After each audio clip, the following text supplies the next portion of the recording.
साथियों नमस्कार। मैं इस वक्त कानपुर में हूँ और यहाँ पर चंद्रशेखर आज़ाद आ चुके हैं। आज चंद्रशेखर आज़ाद ने ईवीएम पर उठाए सवाल और जनगणना पर की मांग देख सकते हैं इस वीडियो के माध्यम से। की होती है ना ओबीसी की होती है ना सामान्य वर्ग की होती है। तो संपूर्ण जातिगत गणना होनी चाहिए और उसके आर्थिक आंकड़े जारी होने चाहिए। जैसे बिहार में हुआ था तो पता लगा कि 10% आबादी सामान्य समाज की है और 90% आबादी एससी एसटी ओबीसी और माइनॉरिटी। अब मेरा ये कहना है कि जब ये हो जाए तो फिर शास्त्र साधन संसाधन में भी बंटवारा होना चाहिए। फिर 52% ओबीसी को 52% आरक्षण मिलना चाहिए। इस बात का भी मैं सबसे पुरजोर वकालत करूंगा और अगर उसके लिए संघर्ष करना पड़ा, जैसे मानव काशीराम साहब ने कहा था कि मंडल कमीशन लागू करो वरना कुर्सी खाली करो, इस काम को दोहरा के दिखाने का काम भी आजाद समाज पार्टी करेगी। मेरी बात को आप याद रखें। प्यारे साथियों, ये भी मन में शंका बड़ी आ गई है कि ईवीएम के द्वारा वोट की चोरी हो रही है। ये भी बहुत बड़ी शंका लोगों के मन में है और मैं समझता हूं कि लोकतंत्र में तो जो जनता की समस्या है, जो जनता की शंका है, जो जनता की मांग है, पूरी होनी चाहिए। होनी चाहिए। लोकतंत्र का मतलब क्या होता है?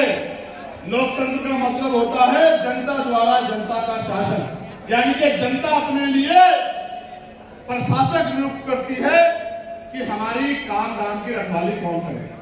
ठीक है, तो जनता ये चाहती है।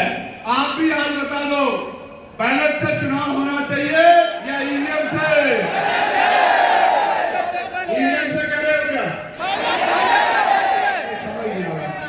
जब मैं कहूंगा बैलेट से, और अगर आप सहमत हो तो जोर से नारा लाना चाहिए। ईवीएम से होना चाहिए या बैलेट से होना चाहिए? एक और बार बताओ, मजा नहीं आ रहा। बैलेट से होना चाहिए क्या?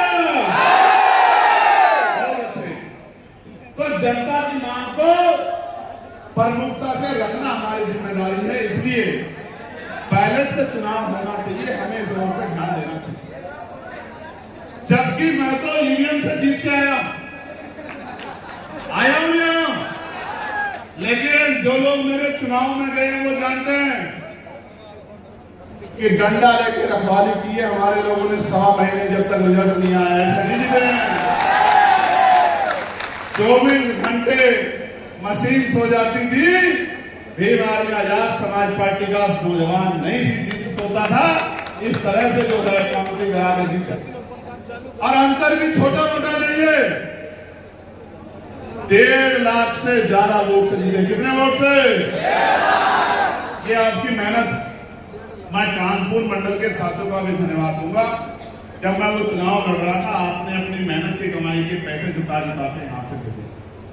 मैं अपने मिशन 78 के साथियों का, लीगल सेल के साथियों का, किसान मोर्चा के साथियों का, भाईचारा कमेटी के साथियों का बहुत बहुत धन्यवाद करूंगा। मेरी क्या औकात है कि मैं चुनाव लड़ लूं? बहुत पैसे लगते हैं। ये तो आप लोगों ने हिम्मत जुटाई, अपनी मेहनत कमाई से पैसा भेजा, उससे हमने चुनाव लड़ा और ये करके दिखाया कि अगर हमें मौका मिलेगा तो हम बहुत कुछ कर सकते हैं। मैं ज्यादा कुछ नहीं कर रहा हूं।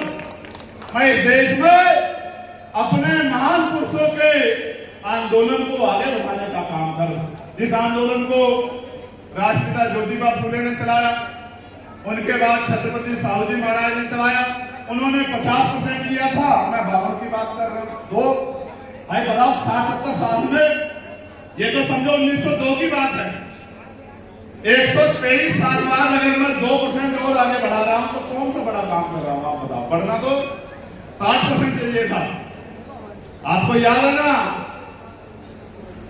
सोच पाने बांधी गाड़ पिछड़े पावे 100 में 60। समझे नहीं समझे? मैं तो अभी 52 पे हूं, 60 पे नहीं जा रहा। गणना हो जाने दो, 60 हो गए तो 60 के लिए लड़ेंगे। मेरी बात को आप याद रखें। प्यारे साथियों, जिस तरह से निजीकरण किया जा रहा है, हमारी जो सबसे मजबूत शक्ति बनी थी वो सरकारी नौकरी की वजह से बनी। धीरे धीरे सरकारी नौकरी खत्म हो रही है। निजीकरण